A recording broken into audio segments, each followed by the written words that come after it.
একটা অন্যায় তো বাংলাদেশে 1999 জন বাপ মা করেন। বেশিরভাগ বাবা মা এই জায়গায় এসে ভালো মানুষের পরিচয় দিতে পারেন না, মুসলমানের পরিচয় দিতে পারেন না। কিয়ামতের ময়দানে বহু হাজী সাহেব বাবা, বহু গাজী সাহেব বাবা, বহু দাড়িয়ালা বাবা, বহু তাহাজ্জুদ গুজার বাবা, বহু নেকামলকারী বাবা, বহু দানকারী বাবা, বহু কোরআন তেলাওয়াতকারী বাবা, বহু জিকিরকারী বাবা, বহু নেককার বাবা, বহু মসজিদ প্রতিষ্ঠাকারী বাবা, বহু মাদ্রাসা প্রতিষ্ঠাকারী বাবা, বহু আলেম বাবা আল্লাহর কাছে ধরা পড়ে যাবে এই একটা জায়গাতে যে ছেলেকে সম্পদ দিয়েছেন, সম্পদে মেয়েকে দিয়ে যান নাই, নিজে যে জীবিত থেকে অন্যায় করে গেছেন, সেটা হলো সম্পদ থেকে মেয়েকে বঞ্চিত করা। মনে করে যে মেয়েকে দিলে লাভ কি, এটা তো পরের বাড়িতে চলে যাবে, ঠিক না? অথচ আল্লাহ রাব্বুল আলামিন বলেছেন, আবাউকুম ওয়া আবনাউকুম লা তাদরুনা আইয়ুহুম আকরাবু লাকুম নাফা। তোমাদের সন্তান, তোমাদের পিতামাতা কে তোমাদের কত বেশি উপকারে আসবে তোমরা জানো না। আল্লাহ তাআলা যে সম্পদে ভাগ দিয়েছেন সেই ভাগ অনুযায়ী সবাইকে দিয়ে দিবে। ফরিদাতুম মিনাল্লাহ, এটা আল্লাহর পক্ষ থেকে নির্ধারণ করা, আল্লাহ নির্ধারণ। আল্লাহ শুরুতে বলেছেন ইউসিকুমুল্লাহ ফি আওলাদিকুম, তোমাদের সন্তানদের ব্যাপারে আল্লাহ ওসিয়ত করছেন। আল্লাহ মালিক হয়ে, সৃষ্টিকর্তা হয়ে অর্ডার করছেন, এটা না বলে আল্লাহ বলছেন ওসিয়ত করছেন, সেটাও অর্ডার। কিন্তু এই শব্দের মাধ্যমে এক ধরনের আবেদন আছে, এর মধ্যে এক ধরনের আবেদন আছে। আল্লাহ ওসিয়ত করছেন সম্পদ বন্টনের ক্ষেত্রে, এটা আল্লাহর নির্ধারণ, খবরদার এটা তুমি এটাকে চেঞ্জ করার ইখতিয়ার তোমার রাখো না। তোমার সম্পদে তোমার ছেলের যদি 1 আনা হক থাকে, মেয়ের 8 আনা আছে। তোমার ছেলের যদি 50 টাকা হক থাকে, মেয়ের 25 টাকা আছে।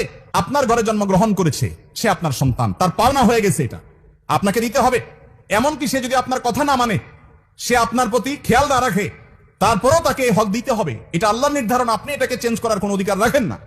কথা কি বুঝাতে পারছি ভাইরা আমার?